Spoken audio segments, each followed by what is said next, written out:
오늘은 우리가 신념이 3이 되는 교육, 이제 사실은 설교보다는 특강과 세미나 형식으로 진행을 했는데 그 마지막 시간을 저희가 맞이하도록 하겠습니다. 약간 길 수 있지만 또 제가 시간을 잘 맞추는 타입이기 때문에 그리 오래 걸리지 않고 또 오늘 말씀은 두 번으로 나눠서 말씀을 전하기 어렵기 때문에 그렇게 말씀을 전해주시고요. 또 딱딱하고 이론적인 말씀이 있지만 잘 들어보시면 이해가 될 수 있는 그런 말씀입니다. 제가 쉽게 전해드리려고 하니까 한번 잘 이해해 주시면 좋겠습니다. 모든 생각을 그리스도께 사로잡혀. 여기에는 모든 생각이라는 것이 있고 또 그리스도가 있고 그것이 어떠한 형태로 붙잡힌 바 되느냐라고 하는 것이 각각 구별이 됩니다. 왜 우리의 생각이 사로잡히는 것이 중요하냐라고 한다면 그 사람의 생각이 과연 어디서 나오는가라고 하는 것입니다. 우리는 크게 그 사람의 생각은 무의식과 의식 속에 있는데요. 그 무의식과 의식은 그냥 생기는 것이 아닙니다. 미국에 안 가본 사람이, 러시아에 안 가본 사람이 그 의식과 무의식 가운데 미국과 러시아가 있는 것은 아니고요. 대부분 우리가 듣고 보고 생각한 것들이 의식과 무의식의 세계 속에서 저장되어 있고 또 종합되어 있다가 특정한 시간이 되었을 때 그것이 우리의 언어나 우리의 행동이나 우리의 어떤 결정의 종류로서 종합되고 또 조합되고 수정되고 또한 새로운 모형을 만들어내면서 우리의 생각들이 구현되게 됩니다. 사실은 그래서 그 사람의 내면에 있는 생각이라고 하는 것이 그 사람의 전체냐 이렇게 말하기는 어렵지만 전체에 가까울 정도로 그 사람에 있는 그 내면에 있는 것들은 우리의 외면에 있는 것들을 판단할 수 있는 가장 정확하고 중요한 그런 증거가 됩니다. 여러분 그런데 모든 사람들은 그 생각과 경험과 또한 그것들을 좌우하는 것들이 그냥 하루아침에 생기는 것이 아닙니다. 물론 우리가 부모님으로부터 서서히 배워가는 것도 있지만 우리가 이 학교에서 또한 배우면서 학업을 통해서 배우는 것도 있습니다. 여러분 학업을 통해서 배우게 되면 사실은 그 학업에 대한 교육 과정들은 그냥 생기는 것은 아닙니다. 지금 우리가 초중고의 교육 과정이 2015년도 교육 과정을 통해서 개정된 건데 아마도 2020년이나 21년 정도에 한 번 더 바뀝니다. 왜냐하면 2015년도의 교육 과정은 지난 정부의 교육 과정이었기 때문에 곧 바뀔 확률이 굉장히 큽니다. 우리가 배우고 있는 것들은 그냥 나타나는 것이 아니라 어떤 정치라든가 어떤 철학이라든가 어떤 시대상이 그 안에 나타나 있기 때문에 사실은 그 내면과 외면에 어떤 생각들의 결합들이 철학적으로 또한 정치적으로 어떤 현상적으로 나타날 수밖에 없다라고 하는 것입니다. 우리가 그래서 그것을 구별을 잘 하지 못하지만 우리가 어떤 면에서는 그것을 우리가 의식적으로 무의식 가운데 우리 안에 차곡차곡 쌓이는 경향이 사실은 그 안에 많이 있습니다. 여러분 우리나라 기독교를요, 기독교가 처음에 이게 기독교 장로회, 쉽게 말해서는 한신대 측과 그리고 우리가 통합과 합동이 갈라지기 전에 두 가지로 갈라질 때 제일 큰 원인이 뭐였냐면 초기에 한국의 목사님들이 유학을 갔는데요. 한 분은 너무 보수적인 신학교로 유학을 가게 되었고 한 분은 너무 진보적인 신학교로 유학을 가게 되었습니다. 그분들이 각각 돌아와서 그분들이 배운 신학과 철학과 사상의 근거에서 학생들을 가르치게 됩니다. 너무나 다른 거예요. 그래서 교단이 갈라지게 되고 학교가 나눠지게 되고 지금까지 이어져 내려오게 됩니다. 여러분 사람들의 신념이라고 하는 것이 그 사람의 전체를 좌우할 만큼 가장 강력한 것이기 때문에 사실 어디서 어떤 환경에서 어떻게 배웠고 어떻게 경험했는가가 그 사람의 굉장히 주요한 삶의 양태들을 바꿀 수밖에 없다라고 하는 것이 분명합니다. 초대교회 시절부터 지금까지 여전히 중요한 철학적인 사상이 있다면 영지주의라고 하는 것입니다. 영지주의는요, 무엇이 중요한 영원한 지혜인가라고 하는 것인데요. 그것은 고대 철학에 근거하지만 지금까지도 여전히 유효한 그런 이론적인 사상입니다. 영지주의의 핵심은 무엇이냐면 둘로 나눈다라고 하는 것입니다. 우리의 육체적인 것과 우리의 영혼적인 것. 우리의 육체는 유한하고 썩어지고 그 끝이 있기 때문에 육적인 것은 악하다. 육적인 것은 영원하지 않다. 정말 중요한 것은 내면에 있는 것이다. 영적인 것이다. 그 안에 있는 것이다. 이것은 선하다. 그렇게 믿고 그렇게 나누게 됩니다. 영적인 것과 육적인 것을 철저하게 분리하는 것이죠. 여러분, 이럴 경우에 한 세 가지 정도의 문제가 발생하게 됩니다. 첫째는 육체를 낭비하게 됩니다. 육적인 것은 영원하지 않고 육적인 것은 악하고 육적인 것이 중요하지 않기 때문에 현재의 즐거움에만 집중하게 됩니다. 육체의 쾌락을 얻어도 영혼만 강건하면 괜찮기 때문에 육체를 그렇게 마음대로 쓰게 되는 경향이 이 안에 있습니다. 두 번째는 육체를 너무 가혹하게 대하는 경우도 있습니다. 육체가 중요하지 않기 때문에 금욕을 합니다. 육체적인 본능과 육체 욕구를 말살시키려고 합니다. 왜냐하면 육체는 없어질 것이기 때문에 내가 오늘 배부르게 먹으나 조금 먹으나 어차피 우리의 육체는 금방 사라지기 때문에 육체 것을 추구하지 않게 됩니다. 고행을 하게 되고 지나친 금욕을 하게 됩니다. 육체의 욕구들은 무조건 줄여야 되는 것들로 생각합니다. 왜냐하면 영원하지 않기 때문에 그렇습니다. 그렇다면 하나님께서 우리 인간들에게 주신 육체의 중요한 본능의 축복들도 소멸하는 결과를 가져오게 됩니다. 이 영지주의에 영과 또한 육, 외면과 내면을 나누는 분리하는 것은 결국 내면이 중요하지 외면은 중요하지 않다라고 하는 것으로 점점 흐르게 됩니다. 이원론적인 흐름으로 지나가게 됩니다. 마음이 중요하지 행동이 중요하지 않다. 마음만 있으면 꼭 표현하지 않아도 된다. 그 마음속에 무엇이 들어있고 얼마나 들어있는지 우리가 보통 알 수는 없지만 밖으로 드러나는 것이 중요하지 않다라고 하는 사상들이 사실은 철학이라든가 또한 신학이라든가 대부분의 사상의 모습 안에 그러한 모습들이 나타나 있습니다. 여러분, 중요한 것은 영지주의는 이단으로 판명이 되었습니다. 왜냐하면 우리는 인간의 모습을 육신과 영혼 이렇게 구별하지만 사실 그것은 우리를 존재론적으로 형성하고 있는 것이지 실제 우리의 삶 가운데에서는 우리는 영혼과 육신이 함께 이루어지는 삶을 통해서 살아가고 있습니다. 그렇기 때문에 외적인 것과 내적인 것을 극단적으로 분리하는 것은 사실은 우리가 굉장히 중요하게 경계해야 되고 사실 그것들이 철학적인 사상을 통해서 지금까지도 내려오게 됩니다. 여러분, 지금까지요 이 세상에 있는 모든 종교 또한 모든 문화 그리고 모든 교육은 철학적인 것에 대한 영향을 받게 됩니다. 예를 들면 여러분, 지금 우리가 포스트 모더니즘 이렇게 얘기하잖아요. 이 포스트 모더니즘에서의 교육 목표는 다릅니다. 학생의 역할은 다르고 교사의 역할은 다릅니다. 교육 과정도 다릅니다. 인간의 이성과 과학적인 합리성이 가장 강조되었던 모던 시대 때의 교육 목표는 또 다릅니다. 그 전을 프리 모던 시대가 이렇게 이야기하거든요. 그때에는 종교적인 것이 모든 것을 주관하는 것입니다. 교회가 정치도 하고 교회가 판단도 하고 교회가 교육 과정이라든가 모든 것을 다 주관하던 중세 시대도 있었습니다. 철학적인 사고에 의해서예요. 여러분, 모든 것이 바뀐다고 이야기해요. 간단한 얘기를 들어드리면 여러분, 교육은 정치적입니다. 왜냐하면 어떤 정치를 하는 사람들이 교육에 대한 정권을 잡느냐에 따라서 그 교육의 실천적인 방향들과 교육 과정들은 다르기 때문에 그럴 수밖에 없습니다.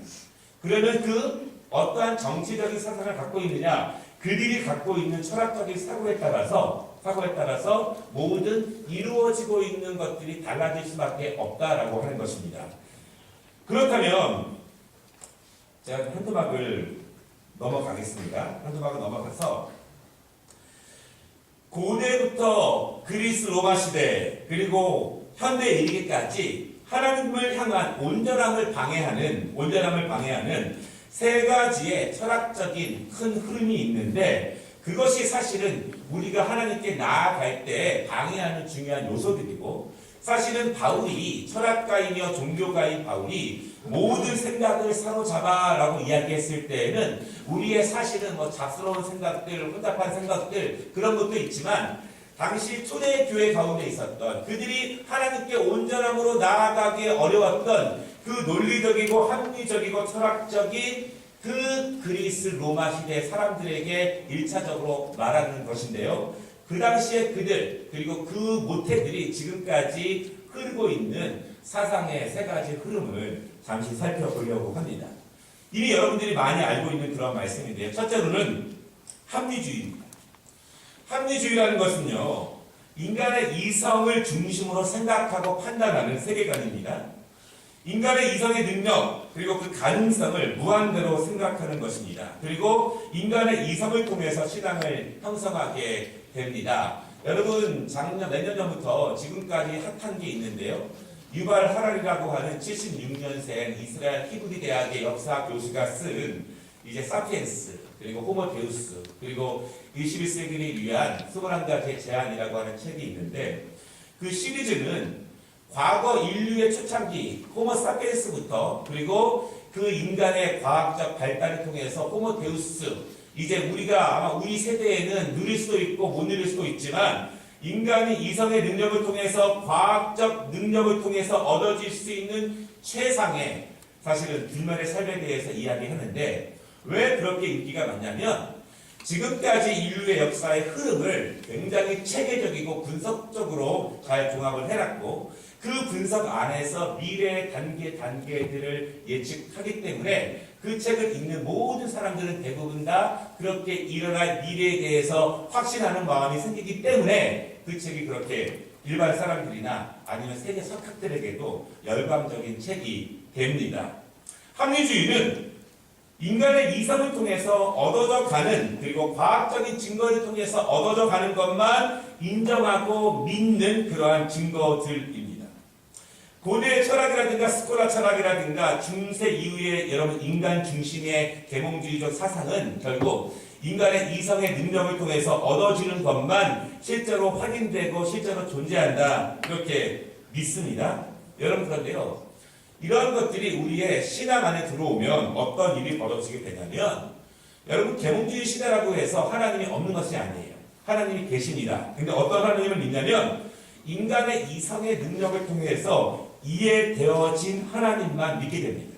거기에는 하나님의 초월과 하나님께서 인간의 이성 넘어서 초월적으로 역사하시는 것은 사실은 존재하지 않습니다. 그러다 보면은 그 하나님의 존재라는 것은 초월적인 존재가 아니라 인간의 사상과 인간의 이성과 인간의 지성적으로 가장 극대화된 부분까지만 인정할 수 있는 하나님이 바로 합리주의에서 말할 수 있는 하나님이 됩니다. 이해되시죠? 예.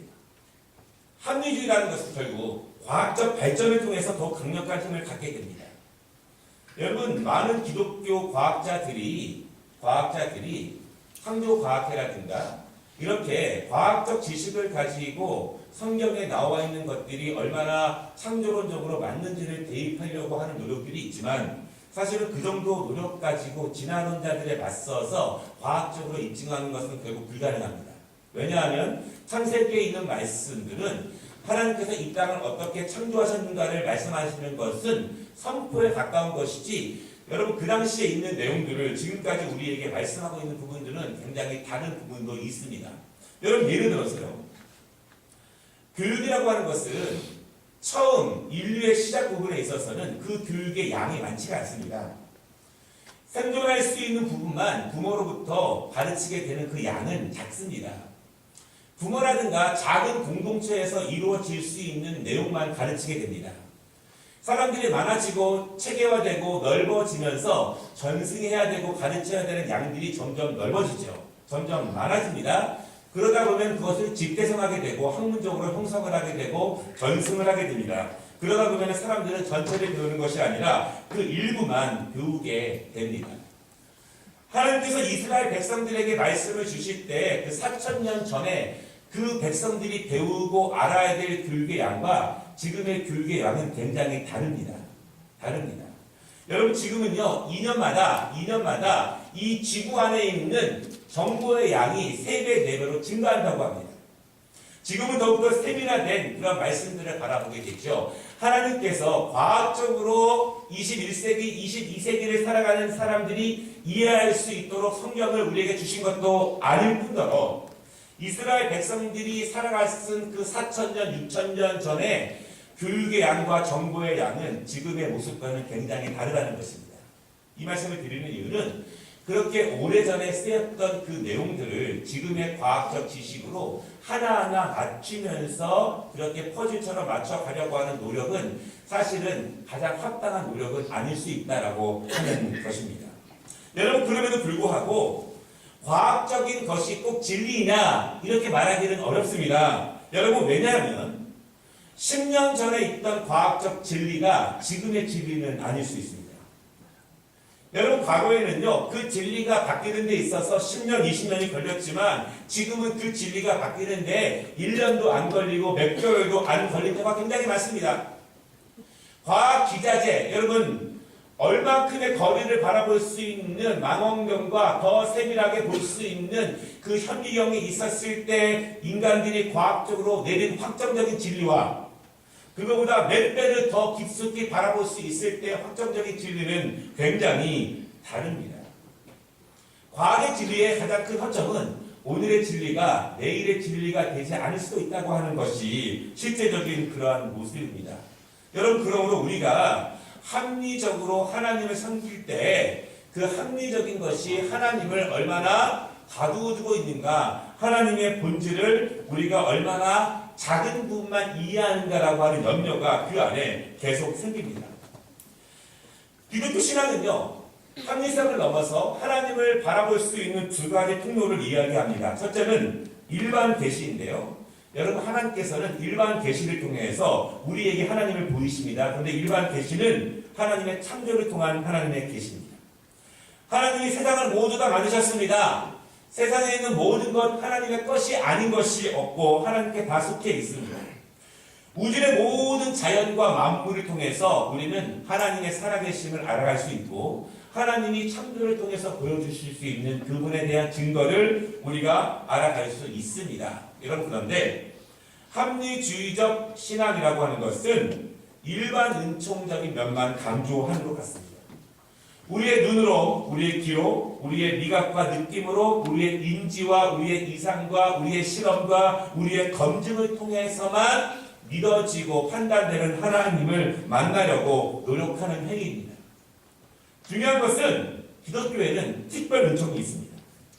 여러분, 우리가 하나님을 알아가는 것은요, 하나님의 특별 계시를 통해서 주신 성경을 통해서 하나님의 구원의 역사를 우리가 알아가는 것이고, 하나님께서 우리에게 주신 창조를 이해가는 사회과학이라고 하는 이성적 학문을 통해서 우리는 하나님을 알아가는 두 가지 통로가 함께 있습니다. 그런데 합리주의적 철학에 근거한 사상과 그 신앙은 우리를 일반 은총적으로 하나님이 인간에게 주신 이성의 탁월함과 그 놀라움은 너무 큰 것이지만 인간 편에만 낮추는 것이 합리주의의 신학이고, 그것이 사실은 합리주의 철학자들도 염려하는 그 부분이기도 합니다.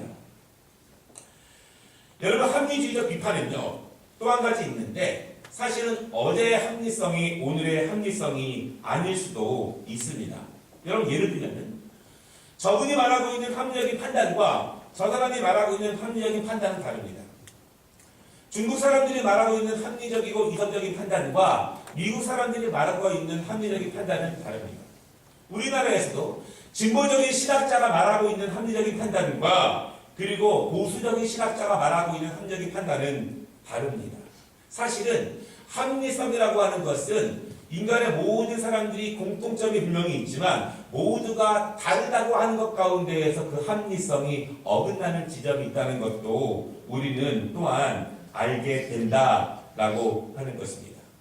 여러분, 하나님이 우리에게 주신 인간의 이성을 활용하는 것은 너무나 큰 축복입니다. 우리는 그 이성을 통해서 하나님께서 이 땅에 주신 모든 것들을 이루어 가야 할 책임과 능력이 있습니다. 여러분 보십시오. 이 지구 위에 얼마나 많은 것들이 솟아나고 생겨났습니까? 그 지구 위에 지금 존재하는 모든 것 가운데에서 지구 안으로부터 유출되지 않은 것은 단 하나도 없습니다.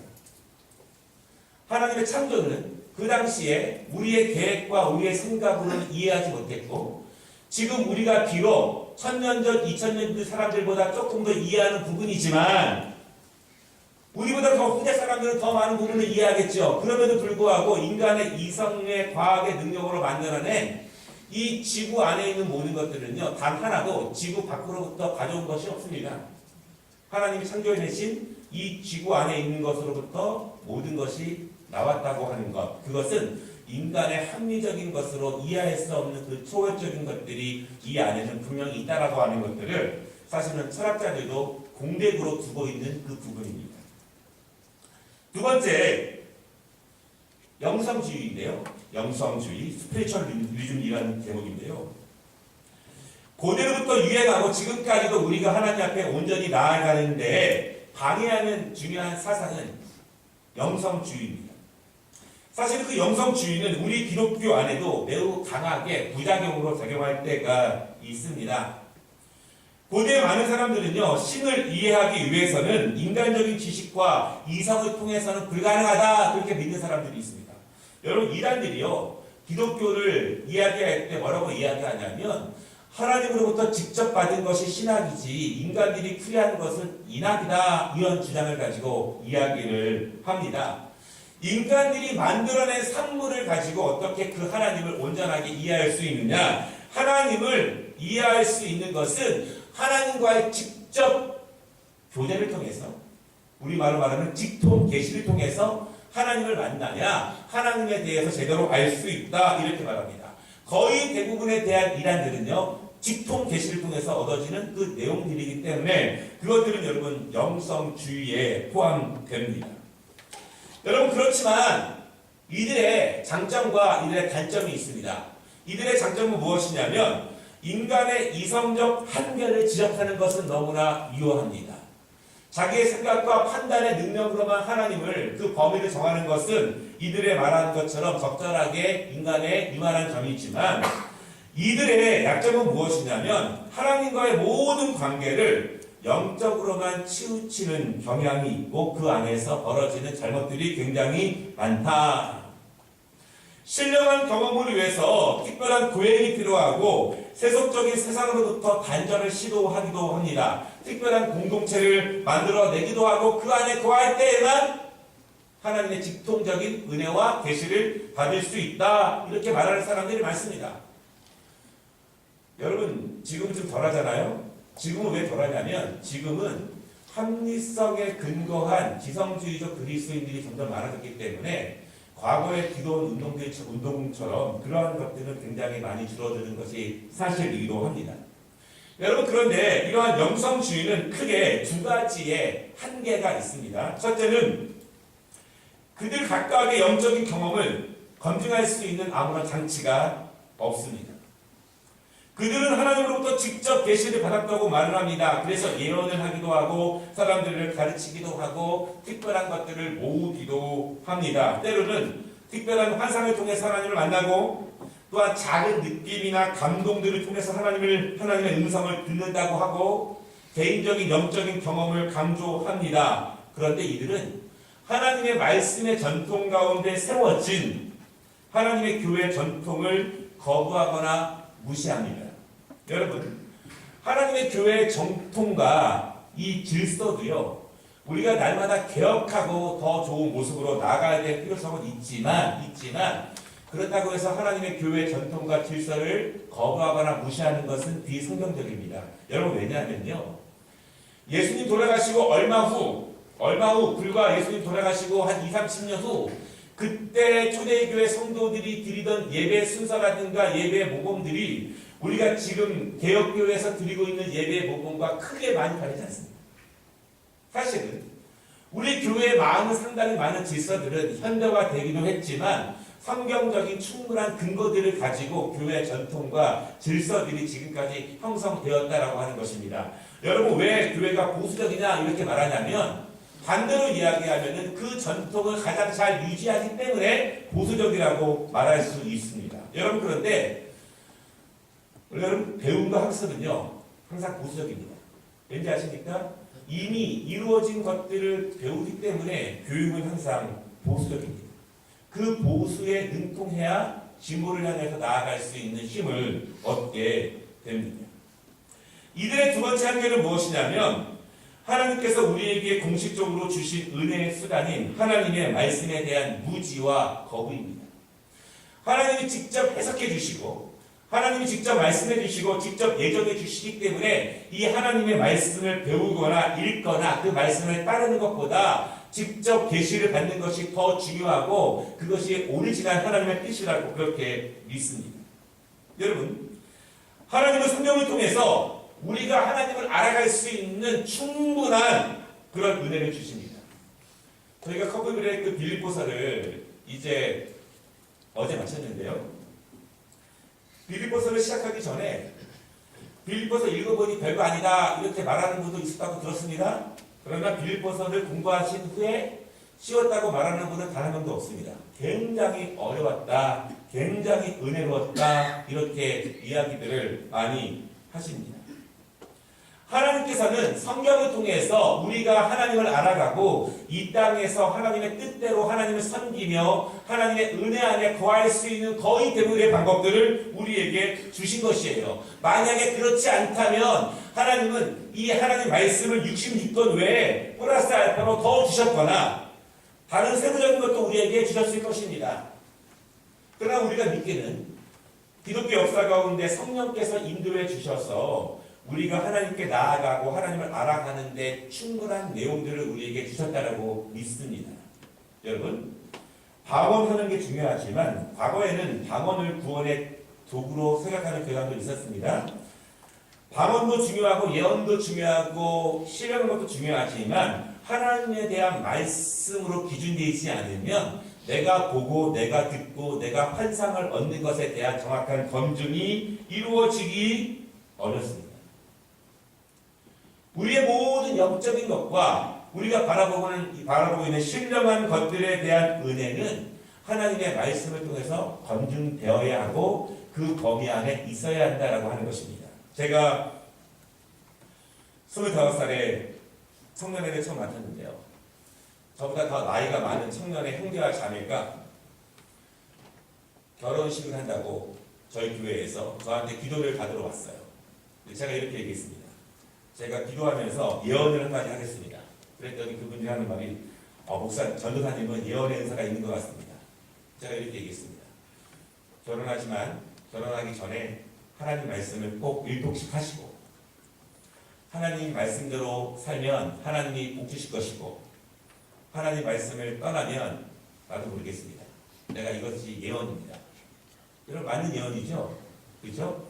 예, 하나님께서는 우리에게 영적인 것과 신령한 것을 통해서 특별하게 우리에게 보여주시고 만져주시기도 합니다. 그럼에도 불구하고 하나님께서 우리에게 주신 하나님 말씀을 거부하거나 그것과 정반대가 되는 질서들을 주는 것을 하나님은 우리에게 신령한 것으로 보여주시지 않는다라고 하는 것인데 이단이라든가 또한 많은 그러한 사람들은 하나님께서 주신 기존의 질서들과 아름다운 전통들을 해방하거나 방해하는 것들이 너무나 많이 있습니다.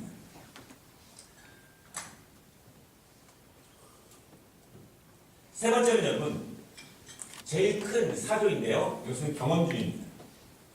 우리가 하나님께 나아갈 때 온전함을 방해하는 가장 큰 요소는 경험주의입니다.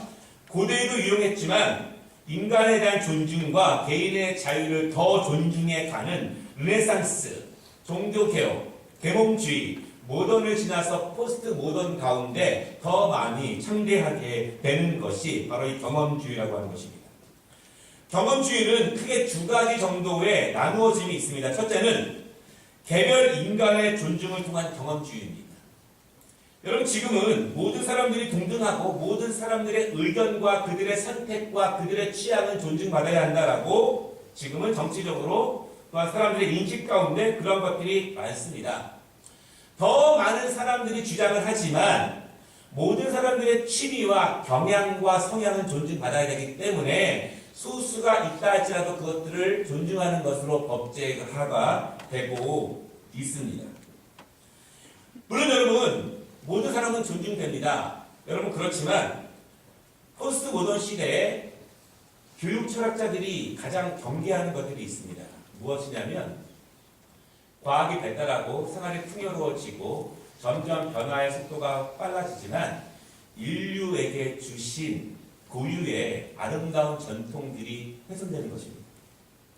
그것을 철학자들은 뭐라고 말하냐면 진선미 성 그렇게 말합니다. 무엇이 진리인가? 무엇이 선하고 무엇이 아름답고 무엇이 거룩한 것인가? 사실은 종교 색을 떠나서 인류 안에서 부여된 그 아름다운 우리가 전승해야 될 가치들이 있는데 지금은 그 전승해야 될 가치들마저 사라지게 된다라고 하는 것입니다. 여러분 예를 들어서 60세 먹은 부인이나 또한 20세 먹은 사람이나 동등한 권리와 법적 자격을 가지고 있지만 우리들은 어르신들을 보면 존중해야 되는 인류 전통의 마음들이 있습니다. 여러분 서양 사람들이요 교수한테도 이름 부르잖아요. 그런데 이름 부르면 싫어합니다. 저는 교수한테 꾸벅꾸벅 인사하면 굉장히 좋아합니다. 모든 사람들의 마음은 똑같습니다. 진선미선이라고 하는 고대 철학자부터 지금까지 유지되고 있는 것들이 있는데 이러한 중요한 것들도 이 포스트 모더니즘 안에서는 모든 사람들은 동일한 권리를 갖는다. 한 살 아이든 10살 아이든 70세 80세 노인든 같은 권리를 갖기 때문에 그 권리 안에서 인류에게 전승되어야 될 아름다운 전통들조차도 파괴되고 해체됩니다. 여러분 포스트 모더니즘의 가장 중요한 것은 해체주의라고 하는 것입니다. 누가 남성과 여성의 본분과 신분과 특징과 역할을 그렇게 나눴습니까? 그것은 모던 시대의 사람들이 나눈 거예요. 그 이전까지. 그렇죠? 누가 사람들의 행복을 그렇게 나눴습니까? 그 기준. 여러분 포스트 모더니즘을 살아가고 있는 대부분의 사람들이 누리고 있는 것은 사실은 모던 사람들이 생각하는 것들과 반대가 됩니다. 여러분 그래서 지금 사회학적으로 가장 경계를 하고 조심하는 부분이 언제냐면요. 바로 올해와 내년이에요. 왜 그러냐면 꼭 그것이 구분되지는 않지만 포스트 모더니즘의 시작이라고 하는 2000년생과 2001년생이 본격적으로 성인이 되는 시기가 올해와 내년입니다. 그들이 30대가 되고 40대가 되면 인류의 보편적 가치들과 질서들이 어떻게 바뀔지는 굉장히 예상하기 어렵습니다. 이렇게 말합니다. 예를 들어서 제가 하나님은 인간을 사랑하십니다 이렇게 말하면 다른 사람은 그건 당신의 생각입니다. 하나님은 없어 이렇게 말하거나 하나님은 무자비한 사람입니다 이렇게 말하기도 합니다. 그들이 말하는 것과 제가 말하는 것이 동등한 위치에서 형성되게 됩니다. 등가성이 없어지게 됩니다. 왜냐하면 모든 사람들은 존중하고 모든 사람들의 경험은 존중받아야 하기 때문입니다. 또한 제가 어떤 신학과 어떤 사상에 대해서 설교를 하거나 주장을 하면은 그거는 당신 생각이고 저는 다르게 생각합니다. 그렇게 이야기하게 됩니다.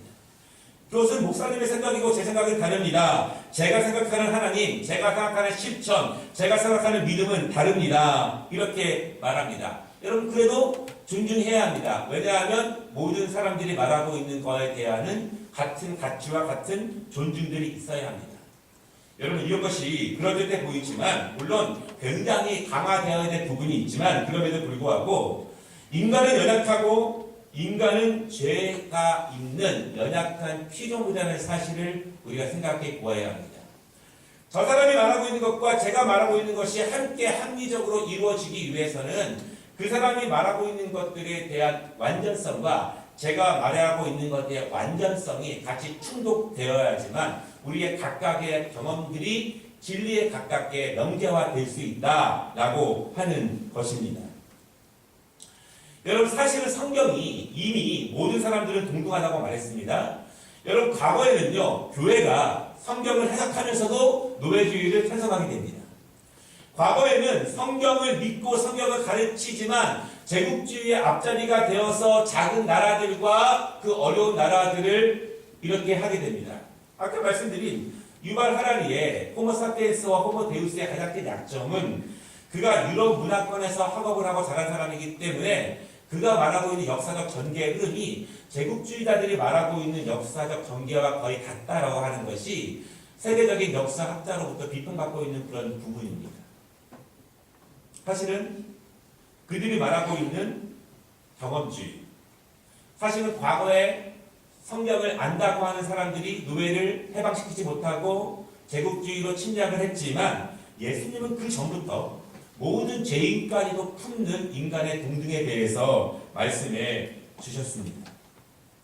두 번째 경험주의 약점은 무엇이냐면, 만약에 경험을 통해서 얻어지고 이해가 되는 부분만 지식이라고 믿는다면 사실은 경험주의도 그 자체로 합리성을 잃어갑니다. 여러분, 왜냐하면 아프리카에서 공부하는 사람과 제가 공부하는 거 다르죠. 교육학자인 하워드 가더라가 이렇게 말합니다. 똑같은 주제를 탐구해도 고등학생이 만들어낸 결과와 박사학위 학생이 만들어낸 결과는 하늘과 땅 차이다.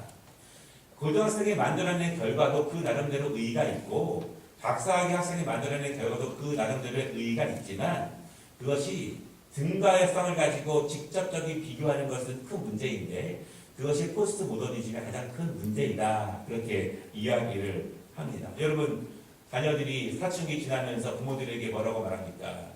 부모들이 말하고 있는 것들에 대한 합리성과 그런 것들을 지적하지 않습니까? 그렇다고 해서 부모들의 그 가치와 자녀들의 가치가 한 사람의 동등한 인간이라고 해서 등가성이 세워지는 것은 아니다라고 하는 것입니다. 여러분, 이 경험주의가 얼마나 우리 사회에 많은지 아십니까? 제가 예를 들어 드릴게요. 경험주의는 경험되어진 것, 증거되어진 것만 믿습니다. 예를 들어 보겠습니다. 이 사람이 말합니다. 나는 최선을 다했습니다. 나는 열심히 공부했습니다. 결과가 안 나옵니다. 나보고 어떻게 하라고요? 이거는 경험주의 시대에는 안 통하는 시대예요. 왜냐하면 증명된 것만 통합니다. 저 10시간 공부했습니다. 그런데 깜짝 맞았습니다. 어쩔 수 없습니다. 경험주의에 근거한 것입니다. 경험 증거에 근거해서 나온 교육 심리 철학이 행동주의라고 하는 것입니다.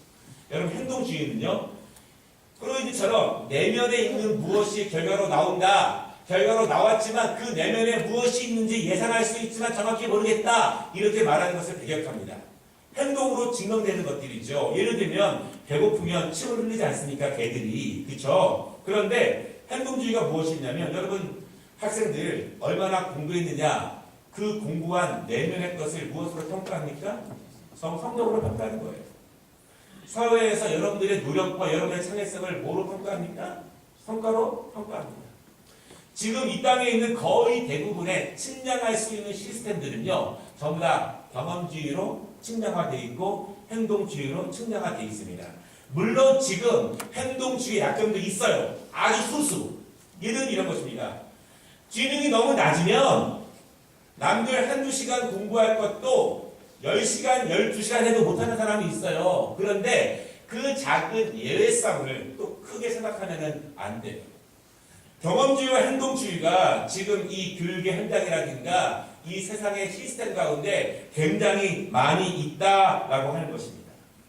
여러분, 이 경험주의가 우리 신앙 안으로 들어오면 어떤 문제가 있냐면, 여러분, 저분이 바라보는 하나님과 제가 보는 하나님은 다를 수밖에 없습니다.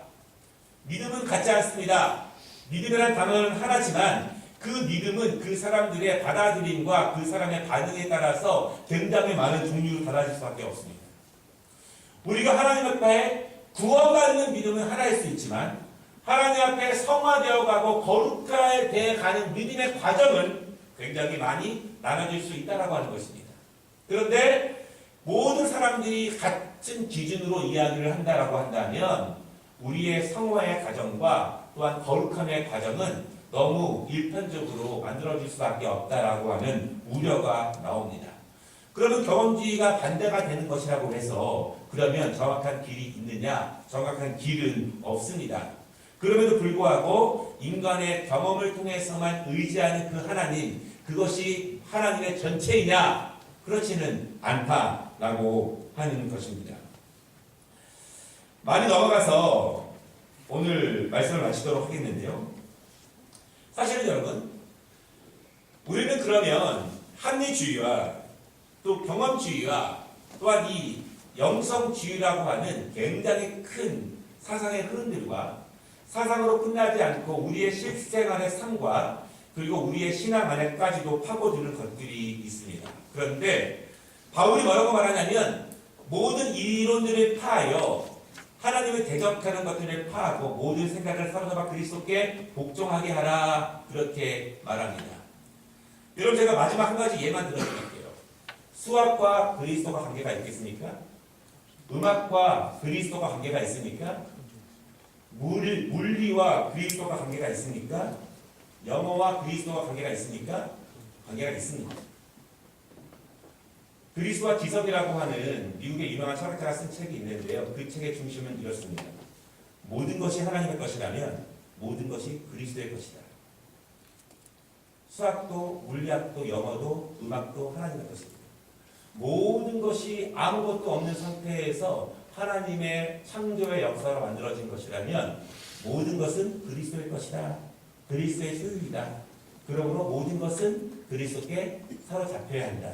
라고 하는 것입니다. 기도하겠습니다.